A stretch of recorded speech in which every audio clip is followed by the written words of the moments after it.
The barking tree frog is not a creature of daylight. It belongs to the hours when heat finally loosens its grip on the land, when the air becomes thick and heavy, and when sound begins to travel farther than sight. In the southern forests and wetlands where it lives, night is not silence.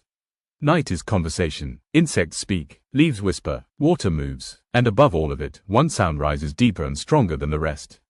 It does not chirp, it does not sing, it barks. The call of the barking tree frog is startling the first time it is heard. Low, sharp, confident. Many people pause, unsure of what they are hearing. Some think it is a small dog hidden in the dark. Others imagine something much larger than a frog. That misunderstanding is not accidental. Evolution shaped this sound to travel, to dominate, to announce presence without revealing the body behind it. Because the body prefers to remain unseen. During the day, the barking tree frog disappears into texture, pressed against tree bark, hidden in cavities, tucked beneath loose wood. Its colors mirror the world it rests in, mottled browns and grays breaking its outline until it becomes another part of the tree. Movement is minimal, moisture is conserved, energy is saved. This frog understands patience. Its body is built for climbing rather than swimming. Broad toe pads grip vertical surfaces with quiet confidence. Long limbs allow careful leaps between branches rather than frantic jumps. Skin remains slightly rough, helping it hold position while also regulating moisture. Every feature serves restraint rather than speed. When evening arrives and humidity rises, the barking tree frog awakens.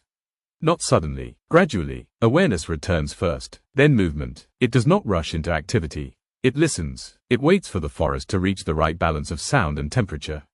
Only then does it speak. The call is not constant. It is measured, repeated, assertive. Each bark carries information, location, strength, endurance. Females listen from hidden positions, judging not only volume but consistency. A strong call sustained over time signals a male capable of surviving the demands of reproduction. Calling is risky. Sound reveals location. Snakes listen, birds listen, mammals listen, but silence carries its own danger. Without the call, the species cannot continue.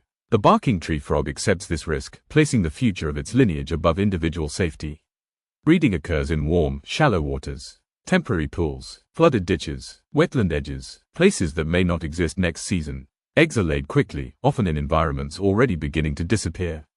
Tadpoles grow fast, racing against drying water and predation. Many do not survive. Enough do. Once metamorphosis is complete, the young leave water behind.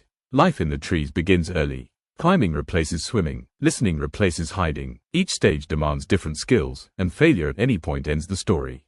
The barking tree frog feeds quietly. Insects dominate its diet. Moths, beetles, flies, spiders. It hunts by sight and movement, striking quickly, swallowing efficiently. Feeding rarely draws attention. Silence returns immediately afterward. Predators remain constant. Snakes climbing trees. Owls scanning from above. Raccoons exploring blindly. Survival depends on stillness more than escape. When danger approaches, the frog presses itself flat, trusting camouflage and darkness to do the work. Human impact is subtle but severe. Wetlands disappear quietly. Pollution enters water unnoticed. Artificial light disrupts natural cycles. Noise competes with calls. Amphibians absorb their environment through skin, making them early victims of imbalance. The barking tree frog is an indicator. When it vanishes, something deeper has already gone wrong. Ecologically, it connects worlds. It consumes insects that would otherwise multiply unchecked. It feeds predators higher in the chain. It links water and forest, sound and silence. Remove it, and the night loses one of its defining voices. Most people will never see one clearly. They will hear it once, pause, then move on. But the forest remembers. The wetland remembers. The ecosystem continues, held together by creatures that rarely receive attention. The barking tree frog matters because it reminds us that survival does not always shout. Sometimes it waits, sometimes it hides, and sometimes, when conditions are right, it speaks just loudly enough to be heard across the dark. Then it falls silent again, and the night breathes on.